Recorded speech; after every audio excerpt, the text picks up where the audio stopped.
कवठेमंकाळकर, पावसाळा सुरू झालाय आणि त्याचसोबत सुरू झालेला आहे श्री सिद्धनाथ टेक्सटाईल यांचा मान्सून धमाका ऑफर। घरातील प्रत्येकांसाठी, प्रत्येक वयोगटासाठी, प्रत्येक बजेटसाठी एकाच छताखाली फॅशनची मेजबानी। लग्न सराई असो किंवा खास समारंभ, नजरा खिळवणाऱ्या कलांजली पैठणी, देखण्या रूपम साड्या, ट्रेंडी कुर्ती आणि आकर्षक सिगार फुल सेट आता जबरदस्त ऑफर मध्ये। थंडीची तयारी देखील आत्ताच करा। दर्जेदार डबल ब्लँकेट, मऊ गालिचे व घर सजवणाऱ्या होम प्रोडक्ट्स वरती देखील आहे खास सवलती।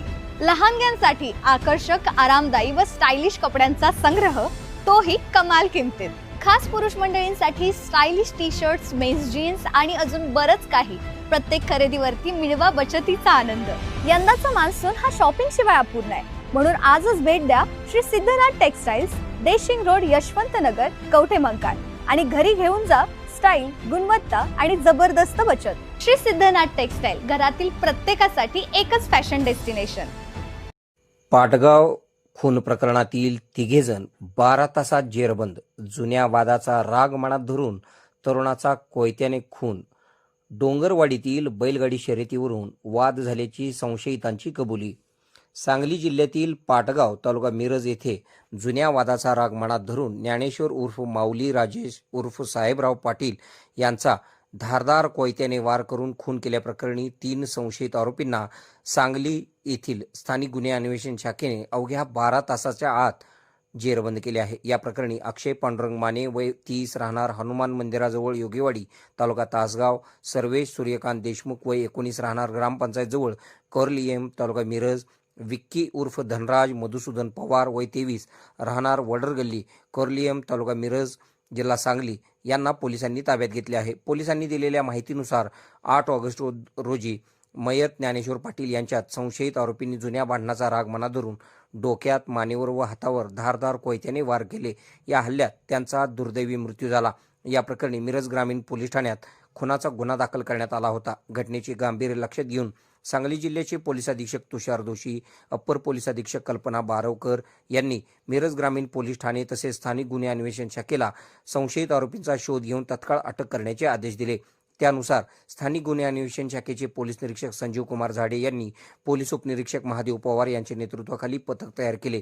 पथक संशयितांचा तांत्रिक व गोपनीय माहितीच्या आधारे शोध घेत असताना पोलीस अंमलदार सुनील जाधव, संकेत मखदूम, अतुल माने, इम्रान मुल्ला, सुशील मस्के यांना संशयित आरोपी दंडोबा डोंगराजवळील खिंड परिसरात लपून बसल्याची खात्रीशीर माहिती मिळाली। माहिती मिळताच पोलीस उपनिरीक्षक महादेव पवार यांच्या पथकाने त्या ठिकाणी जाऊन तिन्ही आरोपींना ताब्यात घेतले। पोलिसांनी केलेल्या चौकशीत संशयित आरोपींनी बेंद्राच्या दिवशी डोंगरवाडी येथे बैलगाडी शर्यत पाहून येताना झालेला वाद तसेच कोर्लियम येथे झालेल्या मारहाणीच्या किरकोळ कारणाचा राग मनात धरून ज्ञानेश्वर उर्फ माऊली पाटील यांच्यावर लोखंडी कोयत्याने डोक्यात, मानेवर वार करून खून केल्याचे सांगितल्याची माहिती पोलिसांनी दिली आहे। दरम्यान तिन्ही आरोपींना पुढील तपासासाठी मिरज ग्रामीण पोलीस ठाण्याच्या ताब्यात देण्यात आले आहे।